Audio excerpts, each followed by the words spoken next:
On today's episode, the Clippers started out 2-4 and have won 5 out of their last 6 games. How have they turned it around? Gonna be talking about all of that on today's Locked On Clippers. You are Locked On Clippers, your daily Los Angeles Clippers podcast, part of the Locked On Podcast Network, your team every day.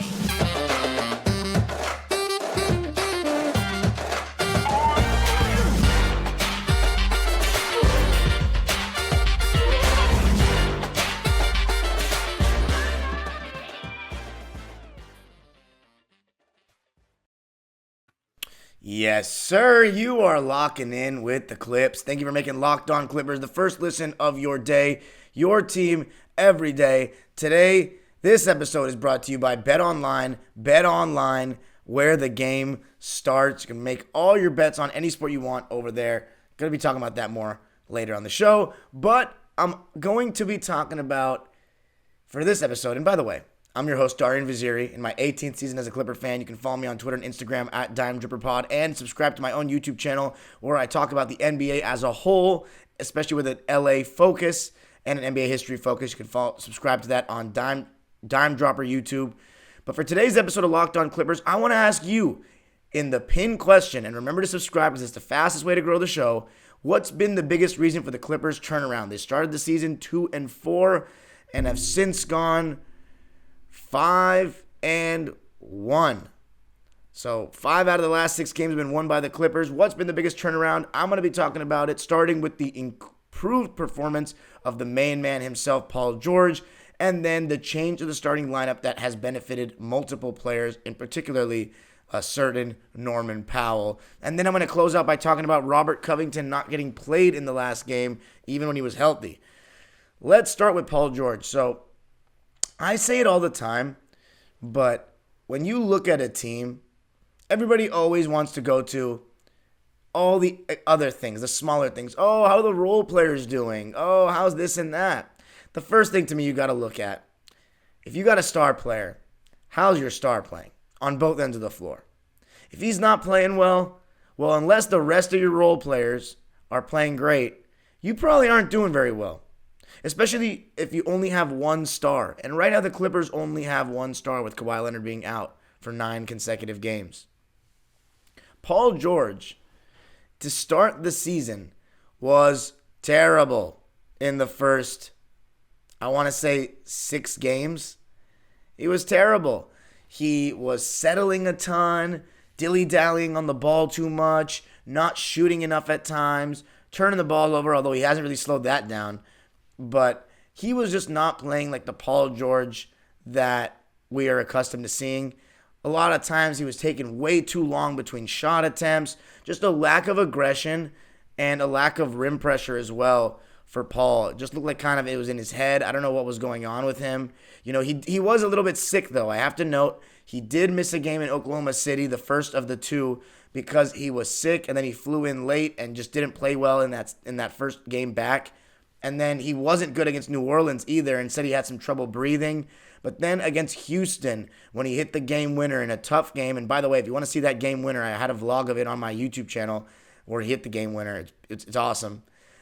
That started the turnaround right there. He had that game against Houston, and then he also had another good game at Houston, and from then on, he's been killing. And if you want to get specific and see just how drastic the change has been, I'm going to put the stats up right now on the YouTube channel version right in front of your faces, but I will tell you if you were listening in your car or listening on podcast version.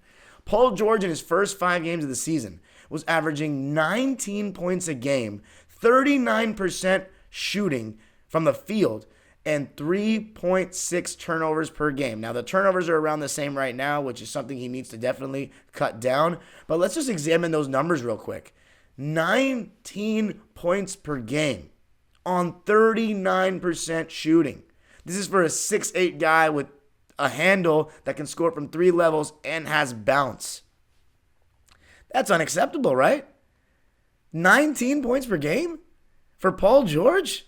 And you think the Clippers are going to win games? No, not without Kawhi they're not. Not unless you're seeing Reggie Jackson play like the Reggie Jackson of the 2021 second half of the season, because Marcus Morris has been doing his thing.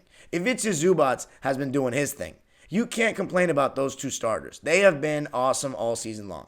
And Ivica Zubac is not a reason why the Clippers have turned it around. You know why? Because he's been great when we were losing. Ivica Zubac has been amazing from the beginning. So he's not been something that's changed or someone that has changed their performance. Paul George is the biggest reason the Clippers are starting to win. There's no doubt about it. It all starts from the top. And this is how the game of basketball works. There's only 5 players on the basketball court. So each player has that much more responsibility on 2 sides of the ball. In soccer, you have 11 men on the field. You have strikers that sometimes can be really uninvolved at times. You know what I'm saying? Your center backs can't go the length of the floor or length of the field and dribble through your whole defense and score. In football, Tom Brady's not out there on defense. He can try his best to keep the defense rested as much as possible, but he's not out there on defense. Basketball is the most individualistic sport where one guy can change everything. For example, look no further than Kawhi Leonard, how much he does when he's on the court for the Clippers. It's just a totally different game. I mean, you go back to Chris Paul and Blake Griffin. When one of them were out, it was just a totally different ball game. That one player can make such a difference. And when Paul George is playing, when he holds that much responsibility and he's only averaging 19 points per game and shooting 39%, Clippers are not going to win games without Kawhi. It's very simple. Because the thing is, it's different than when you might be saying, well, we won games without Paul George and Kawhi last year. Why is it? It shouldn't be that hard if this role players are doing their thing. There's a difference. When Paul George doesn't play, that lets Reggie Jackson and Marcus Morris Sr. and various other guys get into a rhythm that they're not going to be able to potentially get into with Paul George. And it's different. It's not like Paul George is hindering them in any way, really. I wouldn't go that far. But you naturally are going to get more shots. I remember when I was a kid and I was playing in league games or organized games and one of our best players wasn't there, my first thought was, it's time for me to be more of a scorer. And that's kind of the mentality that these players have to have when Paul George doesn't play. Reggie Jackson's going to be getting 15 to 20 shots up, which, some people might like, some people might not like. The point is, you will probably get the best version of Reggie Jackson without any starts because he's got nothing to lose. He's really got nothing to lose. Marcus Morris Sr., though, I think he plays well with and without star players. I just think that he'll get more touches. But when Paul George turns it up to another level like he has, it's night and day for the Clippers. And when you're wondering, well, what level has he turned it up to? You haven't even said his numbers. I got you. Now they're showing up on the screen if you are watching the YouTube version. But for the listeners, in the last 6 games, the Clippers have gone 5-1. And obviously, Paul George, if you don't know, he won Western Conference Player of the Week. And these stats I'm about to list right now, they don't even show the defensive impact he's made. The effort he's put in on that end, the activity he's had in the passing lanes. He's getting a ton of deflections, and he's using his length really well in that sense. In his last 6 games, PG-13 is averaging 30.6 points per game. 30. Okay? When your star player is averaging 30 points, that takes you to a whole nother level. 5.6 rebounds per game, 5 assists, and listen to these shooting splits. I forgot to put the free throws on there, but he's shooting well from the line. You already know that. 55% shooting from the field and 43% from deep. He's shooting higher from 3 these last 6 games than he was shooting from the field in the first 5. It's just night and day. So you want to talk about all these other reasons? Norman Powell got moved to the bench. I'm going to be talking about that in the next segment. But, Terrence Mann's playing better. Zubac has been so good. Cut the stuff, man. Cut the crap. Paul George playing like a superstar is the reason why the Clippers are starting to play better. Paul George playing like Paul George is the reason why the Clippers are playing better. 30.6 points per game on 55% shooting? That's ridiculous. And let's talk about the way he's closed games. Against the Rockets, game winner. That's what he's here for. You know what I'm saying? He hit a game winner against OKC his first season with the Clips. Hits a game winner right there. How about the game against Cleveland? He wasn't playing that great at the end of the game. He turned the ball over. It was starting to go cold, but the crucial and one didn't settle. He turned the corner on Isaac Okoro, took the contact, finished strong. Closing games is huge for stars. And I will say he didn't close against Utah. That's the one loss in this stretch that he did not close. He had 34 points, and you expect a little bit better finishing the game. He only had 3 points, and it looked like he just ran out of gas. He had no legs left. All his shots were kind of short from deep. But the main thing for Paul is he got to continue to be aggressive, continue to catch the ball in that mid-post elbow area more because they can't really do anything about it. I think the turnovers are coming from a lot of dribbling at the top. And it's funny because I always say that Paul George dances at the top too much. And he, in his post-game press conference, last game after the Laker game, said against Pat, I was doing a little too much dancing. Guys, I know I'm just a 24-year-old guy who hasn't ever played D1 basketball before, but I think I know what I'm talking about a little bit. I've been watching the game for 18 years religiously, and Paul George is saying the same thing I'm saying about his own game. And that's what you got to remember, too, about NBA players and just players in general. Even you. Let's say you're a middle school player right now listening to this, or a high school player. You know when you watch your own film what mistakes you make. It's hard to, see these in real time. The game of basketball is played fast, and with each level you advance, it gets faster and more athletic and whatever. And it takes time to adjust. And obviously things look hard to do in real time. Like coming down the court and making the right pass when you drive by somebody is harder when you're on the court, but when you're watching your own film, you're like, man, I missed this guy right here in the corner. It's so much easier. And NBA players is no different. They know the mistakes they make. They'll watch their tape. The thing with Paul George is I think he needs to just be more aggressive in terms of getting to that mid-post elbow area because he literally can just rise up over the top without even taking a dribble. It's like I don't know if you guys have seen that video of Paul George in USA camp playing one-on-one against like everybody, 2 dribble limit or 3 dribbles, which is what you usually do to work out in terms of like at high levels. 2 dribble limit, 3 dribble limit, or even 1 dribble limit to practice scoring in confined spaces without wasting too much movement and wasting dribbles. And Paul George, with his size, is able to just literally turn over guys and shoot over guys. And in that USA one-on-one, king of the court type thing, he was giving everybody the business, including Kevin Durant. And I get reminders of that, flashbacks, when he catches the ball in that area. It's like so natural for him because I know he practices it. You can tell he practices those, combos or I don't even want to call them combos because he's not even dribbling the ball much. It's literally just catch the ball and make a quick move. But those numbers, they speak volumes. 55% from the field and 43% from 3. The Clippers have also only lost 1 game in which when Paul George shoots 20 or more shots. But coming up, going to be talking about another adjustment that's been made involving Norman Powell going to the bench. He had a really cool start to the season. What's been the turnaround and why has it worked out better for the Clippers? Going to be talking about that coming up. Today's episode is brought to you by BetOnline. And for the FIFA World Cup, which is just 10 days away, I cannot believe it. I am picking Iran to draw against England at plus 405, the money line. Guys, I know what you're thinking. Iran against a footballing powerhouse like England? Well, I'm going to tell you this right now. Iran is a sneaky team. They've made it to 3 straight World Cups. Obviously, where my parents are from, so there's a little bias in this pick. But I'm telling you, the English national team hasn't won a game since March. They are in the pressure on England is that much higher than it is for Iran. And if I were you, I would take an opening day draw in that one. The line is good. You'll be able to make boatloads of cash. BetOnline is your number 1 source for sports betting info, stats, news, and analysis. Get the latest odds and trends for every professional and amateur league out there, from football to basketball to soccer and esports. We've got it all on betonline.net, and if you love sports podcasts, you can find those on BetOnline as well. Maybe not Locked On Clippers quality, but very good as well. We're always the fastest and easiest way to get your betting fix on BetOnline. Just head to the website today or use your mobile device to learn more. BetOnline, where the game starts. Thanks for making Locked On Clippers your first listen today. For your second listen today, check out Locked On Sports Today. From the games that matter the most to the biggest stories in sports, go beyond the scoreboard and behind the scenes with local experts and insights only Locked On can provide. Locked On Sports Today, available on this app, YouTube, and wherever you get your podcasts. Alrighty, so we talked about Paul George, and that's the most obvious change to the Clippers. But let's talk about the starting lineup that the Clippers started the season with, and that was Reggie Jackson, Norman Powell, Paul George, Marcus Morris, and Zoo. And I said I didn't want 2 smaller guards. And Norman Powell, mind you, he said, I want to be an all-star this year. I want to prove that I'm the starting shooting guard for this team. And my friend, I love Norman Powell, but he has quickly tanked any chance of that. And I'm okay with it. And I think he's okay with it. Because let's be real for a second. And this is not a knock. Being an NBA player is absolutely incredible. Like, just being good enough to be in the NBA is something else.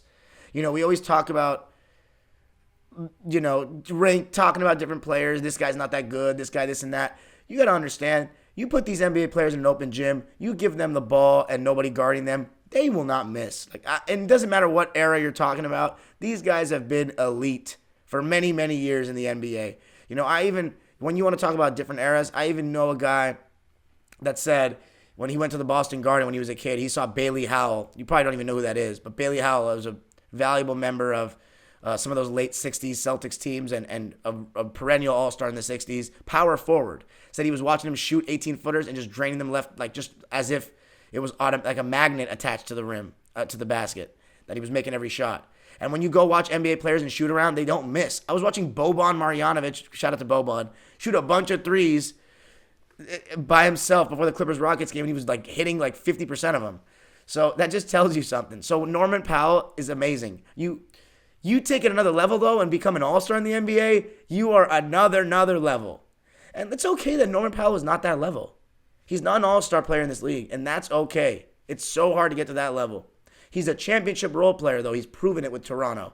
And I think he was coming off the bench in that role. And I think despite the fact that he's improved a ton, he is still a bench guy. And that's not a knock. He's a bench guy that comes in for some instant offense and may be able to close games depending on how he's playing. Now, you might be wondering, why don't you like the small backcourt stuff? I got a comment on the YouTube. Shout out to the commenter, always keeping me on my toes. Remember, constructive criticism, I'll always take it.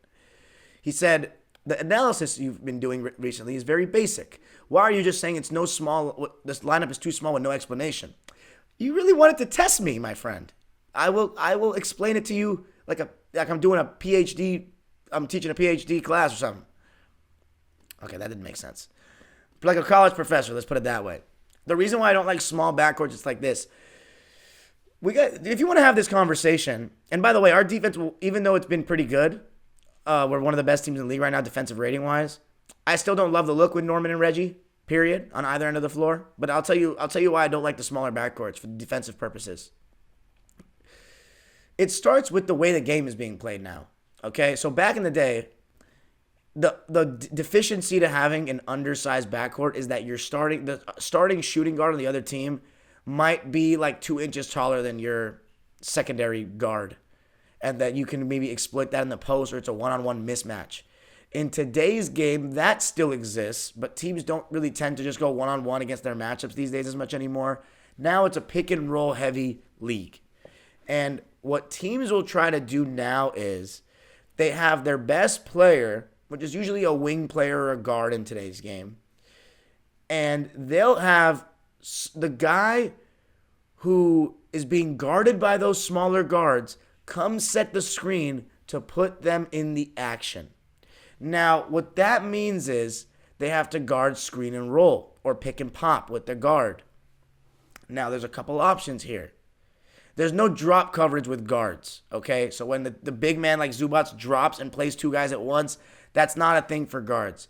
Usually what you're going to see is a quick show and recover, which means stunt at the ball handler to take away his immediate downhill drive or an open shot, and then get back to your man, which can open up things for that short roll. If you watch the Clippers, Luke Kennard a lot this season has been setting the screen, going to that short roll action.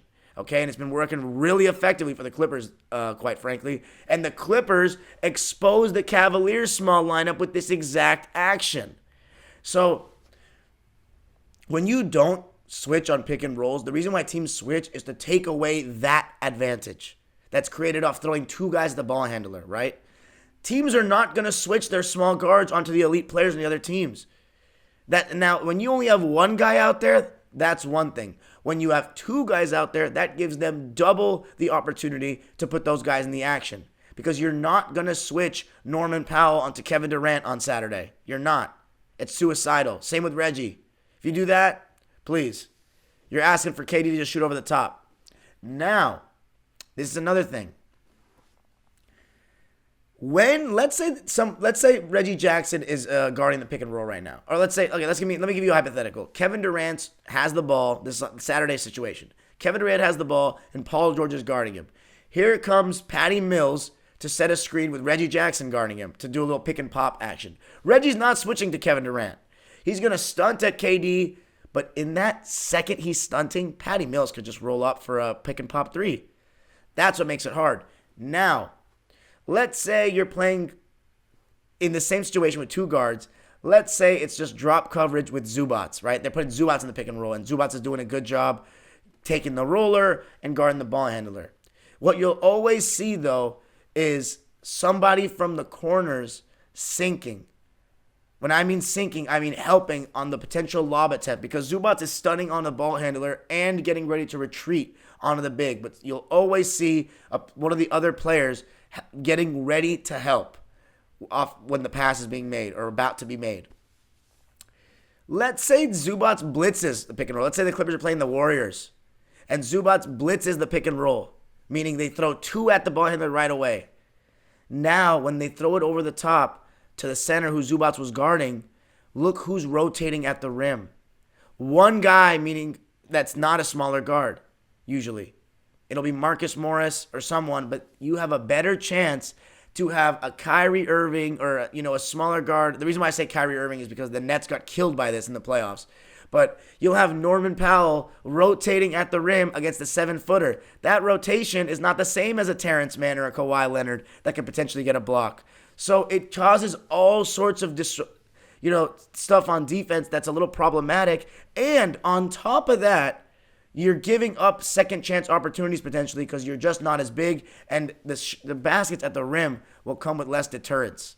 So that's why I hope that was a comprehensive explanation. I don't know if I did it as thoroughly as I want. No, I shouldn't say thoroughly. I don't know if I did it as clearly as I wanted to, but that's why. It causes a lot of mismatch problems, and it makes you not be able to switch and have as much versatility there. So that's why I don't like it. Now, when the Clippers took Norman Powell out after the first, 5 games of the season, and they were 2-3? Yeah, 2-3. The Clippers started Terrence Mann against New Orleans. It didn't work out. That game was poor. And then Luke Kennard started the next 2 games against Houston. Clippers won them both. Started against San Antonio, then had the chest discomfort. Terrence Mann started against Utah and Cleveland, played really well in both games. And then when Luke Kennard was ready to start again, he started against the Lakers. So right now, I think Luke Kennard is going to be the starting shooting guard. And right now, the Clippers are 4-0 with Luke Kennard starting. So clearly the change has benefited Norman Powell a lot. And I think it's because he's just had a little bit more freedom. Come off the bench, play against second units, and just get to the basket. And he's just found his confidence back, quite frankly. And I think he actually found his confidence back in the game against the Thunder, the second one, because he had like 18 points in that game. So I think that was the start of Norman Powell just kind of returning to the Norman Powell that we recognize from last season. Even against New Orleans when the Clippers lost, I don't think he was that great, but he had 18 points on 50% shooting.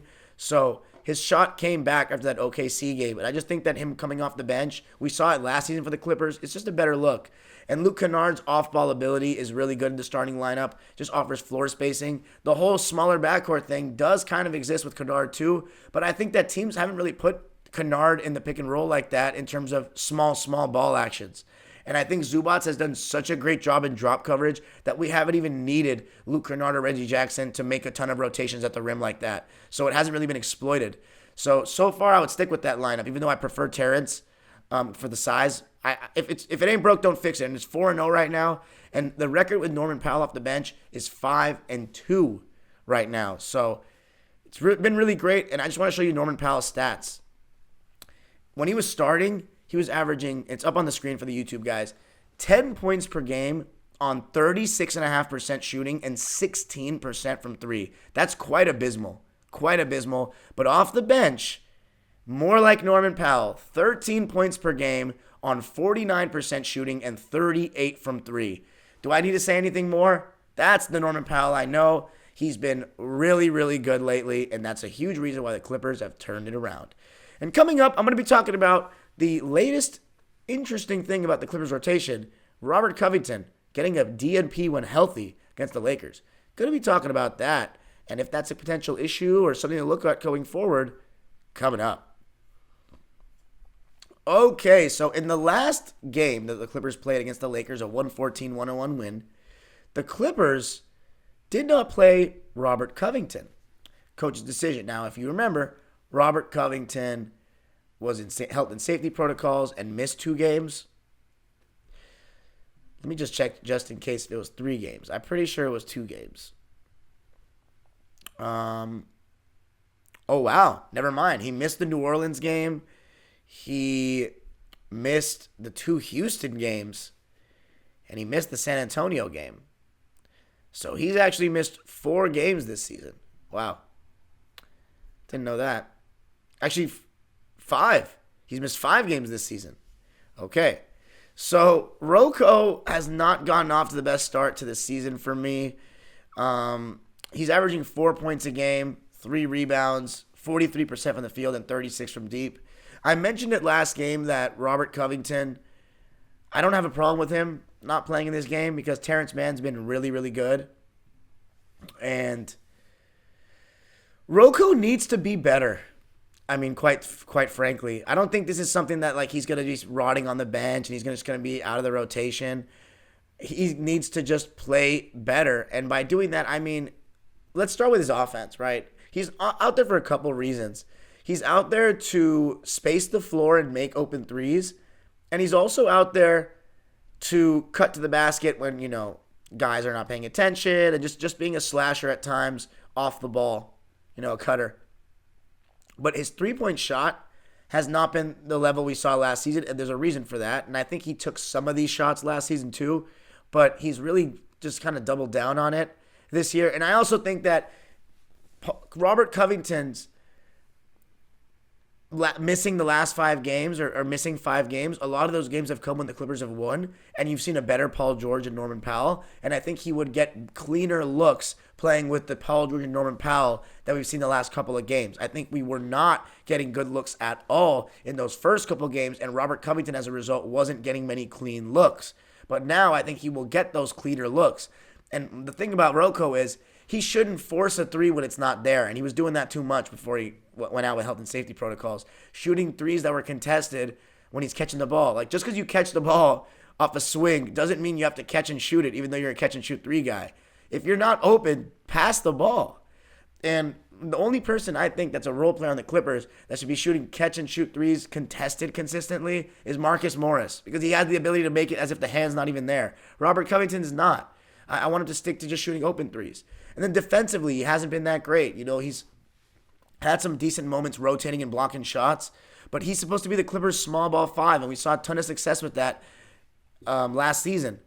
But it could be easier with more wings, and a lot of times he's been out there with 2 smaller guards and just him and Nico and Terrence, and it's just not very good. And that being said, I just don't know if Robert Covington as a small ball 5 for an entire season is sustainable. I think that Moses Brown, Moussa Diabate maybe should get some run. But that makes Robert, because of the amount of players the Clippers have, that's making, let's say a Moses Brown or a Moussa Diabate play, that's making Robert Covington's minutes that much more of a question. Because Terrence Mann has been doing great things. He's more athletic. He's younger. He gives the Clippers that youth. The thing about Robert Covington is he's like 30 years old, 31 years old. He doesn't have that same athleticism in youth. And this season he's only averaging 0.7 blocks a game. He has a long wingspan. I would have liked him to average 1 block, but he's also only playing 14 minutes, and that's for a reason. He needs to be better guarding the ball. I know his specialty is more of a rotator on defense and a help defender, but if he can be better guarding the ball, the point of attack, then he will get more minutes.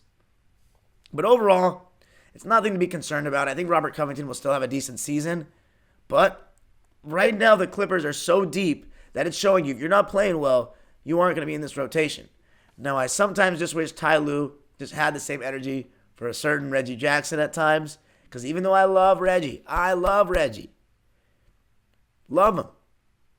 I'm one of the people that started the Reggie chants. Like, I'm not even joking. Like, I can prove it to you. I have a backstory and everything. Nobody else can think of a backstory because I'm the one that came up with it. And, okay, I'll give spoiler alert. The reason why I did it was in Game 7 against the Mavs. Because the Clippers fans used to chant Reggie, Reggie for Reggie Evans in 2012, who I absolutely love, by the way. Shout out to Reggie Evans.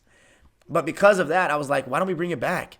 And after Reggie Jackson played really well in Game 6, because mind you, The entire 2021 season, we didn't have fans at the games, and we acquired Reggie for like 5 games before the shutdown. So he didn't really get many chances to play in front of Clipper fans up until the playoffs in 2021. So when I busted it out in Game 7, nobody was doing it with me, and then people started doing it.